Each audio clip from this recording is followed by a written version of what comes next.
Halo teman-teman semua, apa kabar? Semoga sehat selalu ya.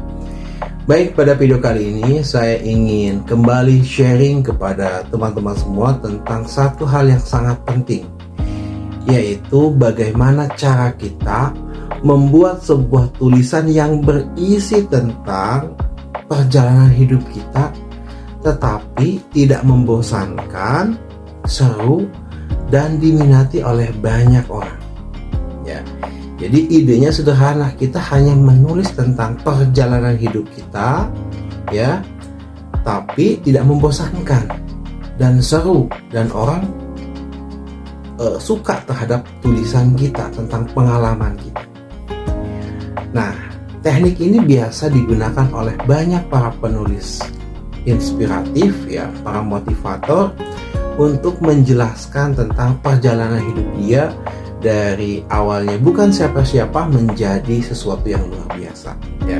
Biasanya dia menulis tentang perjalanan hidup mereka. Nah, ini juga bisa teman-teman gunakan cara ini untuk membuat sebuah tulisan yang menarik. Idenya simple, Anda tinggal menulis tentang perjalanan hidup Anda. Oke, baik, kita mulai. Nah, teman-teman semua, banyak dari para peserta menulis saya, mereka membuat sebuah tulisan yang berisi tentang perjalanan hidup mereka. Karena idenya sangat gampang, ya. Kita tidak perlu harus melakukan riset, kita tidak terlalu banyak mengumpulkan referensi, ya. Teman-teman tinggal menulis hal-hal tentang kehidupan. Namun tantangannya adalah, atau kendalanya adalah, kalau kita menulisnya terlalu kaku, maksudnya terlalu formal, misalnya waktu kecil, sekolah, menikah, itu diurutkan tuh satu persatu, ya, dari A sampai Z, itu membuat pembaca malah jadi bingung gitu loh, dan kurang menarik teman-teman semua, ya. Makanya harus ada sesuatu yang lain cara mengemasnya, yaitu dengan cara kita ambil satu episode dalam kehidupan kita, enggak semuanya, ya, satu episode kehidupan kita yang fokus, dan kemudian itu yang kita sampaikan.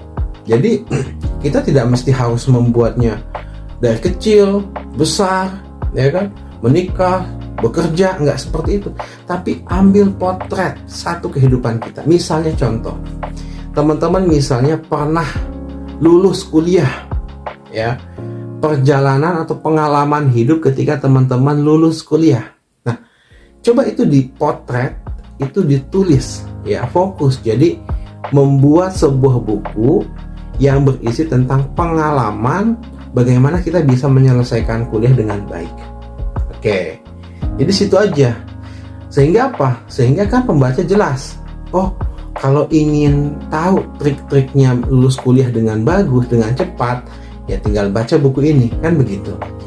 Atau misalnya teman-teman ingin memotret kehidupan, misalnya sedang berumah tangga, ya, potret rumah tangga, ya sudah, perjalanan atau pengalaman hidup Anda berumah tangga itu Anda tulis, ya, misalnya membangun rumah tangga di usia muda misalnya, atau usia rumah tangga yang masih seumur jagung, itu yang Anda potret, itu yang Anda tulis, pengalaman itu. Sehingga ini menjadi hal yang sangat luar biasa teman-teman, tulisannya fokus, ya, tidak kemana-mana gitu. Atau misalnya Anda pernah berhasil membangun sebuah bisnis, ya, itu yang Anda tulis gitu loh, satu pengalaman itu, ya. Jadi dengan teman-teman memotret satu kehidupan Anda yang kira-kira layak untuk dibagikan, itu membuat tema Anda jadi lebih spesifik. Orang pun akan jelas, ya, pembaca akan jelas menangkap pesan, inilah buku yang ingin saya cari. Misalnya Anda menulis tentang buku pernikahan, Anda menulis buku tentang mendidik anak, diambil dari mana? Dari pengalaman. Oke, kita balik lagi dari pengalaman. Jadi menulisnya bukan menulis dari A, B, C terus, enggak, tapi potret, ya, potret satu kehidupan Anda, satu episode kehidupan Anda. Ini yang akan menarik. salah satu contoh, misalnya ya Mariana gitu loh, dia menulis buku tentang impian $1 juta misalnya ya dia potret ketika dia berhasil sukses. Ada juga misalnya Tunggu Semeringin, kemudian Kang Dewa Eka Prayoga ya kan, dia sukses membangun tim reseller, dia buat bukunya gitu loh. Kemudian ada Mas Ipo Santosa ya kan, dan banyak penulis lainnya. Dia memotret satu kehidupan yang pernah dia jalani, kemudian dia tulis ya, dan itulah yang kemudian kita kembangkan. Jadi menulis tentang kehidupan kita secara pribadi itu boleh ya, itu menarik ya. Tapi dengan strategi yang saya jelaskan tadi, memotret satu kehidupan, itu akan membuat tema Anda lebih spesifik. Karena begini, ketika kita membuat sebuah buku, membuat sebuah tulisan, artinya kita sedang menyuguhkan sebuah hidangan.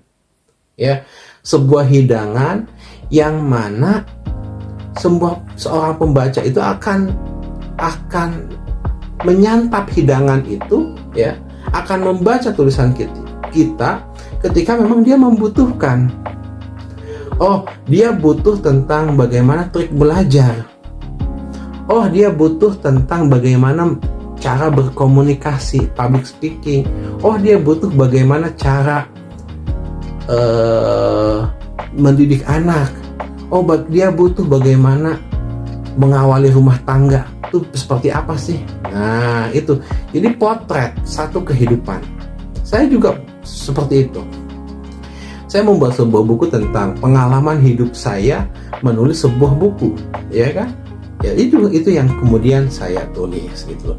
Kemudian saya menulis buku tentang bagaimana saya bisa menjual buku dengan laris, ya kan? Itu yang saya tulis, itu yang saya potret kehidupan saya. Kemudian saya menulis buku bagaimana saya bisa berhasil menerbitkan buku, itu juga saya sampaikan gitu.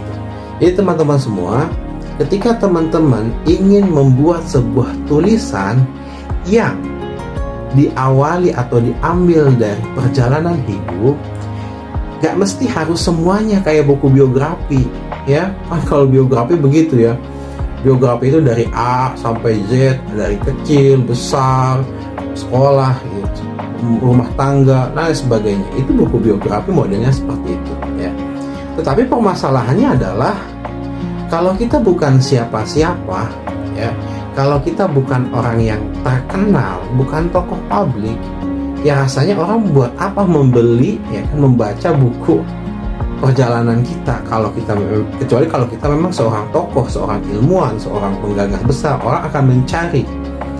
Tapi kalau misalnya kita bukan siapa-siapa, kita masih penulis pemula ya, kita bisa menyuguhkan tulisan berawal dari kehidupan kita, tapi diambil dari potongan-potongan kisah kita, dari episode, dari pengalaman luar biasa yang pernah kita alami.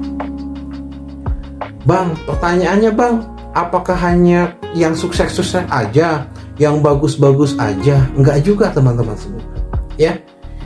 Kang Dewa Eka Prayoga misalnya, dia menulis buku tentang 7 kesalahan fatal pengusaha pemula ya kan, padahal waktu itu dia sedang bangkrut ya kan. Artinya apa?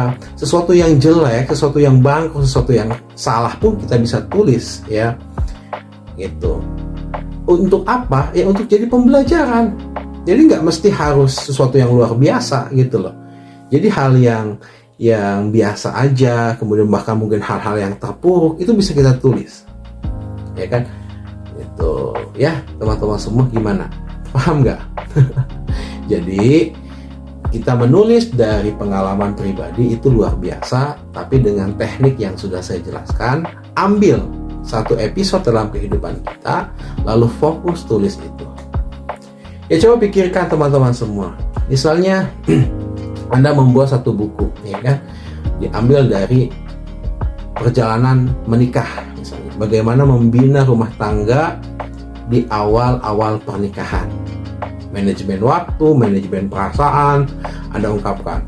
Buku 1. Buku kedua, bagaimana mengatur keluarga dan pekerjaan ketika sudah punya anak. Itu kan jadi satu buku lagi gitu loh. Kemudian bagaimana meningkatkan ekonomi gitu loh, itu juga jadi buku lagi. Kemudian bagaimana cara kita bersosial di dunia pekerjaan, membangun rumah tangga yang bagus, itu juga jadi buku gitu loh. Jadi bisa banyak buku yang kita tulis dan idenya nggak habis-habis teman-teman semua.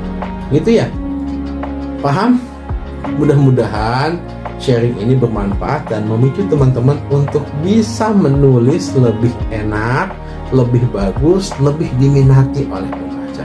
Demikian, mudah-mudahan ini bermanfaat dan membantu Anda untuk terus meningkatkan karya dan lebih bersemangat dalam. Terima kasih.